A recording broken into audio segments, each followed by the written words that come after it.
Nak tahu sama ada sesuatu hartanah berbaloi atau tidak?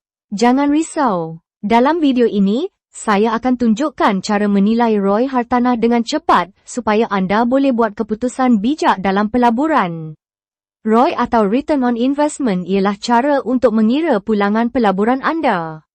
Formula asasnya adalah, contohnya, anda beli rumah berharga RM300,000 dan anda menyewakannya dengan RM1,500 sebulan. Selepas tolak kos cukai dan penyelenggaraan, pendapatan bersih tahunan anda ialah RM15,000. Jadi, ROI anda ialah ROI yang baik bergantung pada lokasi dan jenis hartanah. Secara umum, ROI 5% ke atas dianggap baik untuk hartanah sewa. Jika kurang daripada itu, mungkin ada kos tersembunyi atau harga belian terlalu tinggi.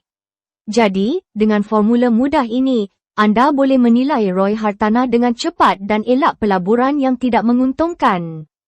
Ada soalan atau topik yang anda nak tahu? Komen di bawah. Jumpa lagi di video seterusnya.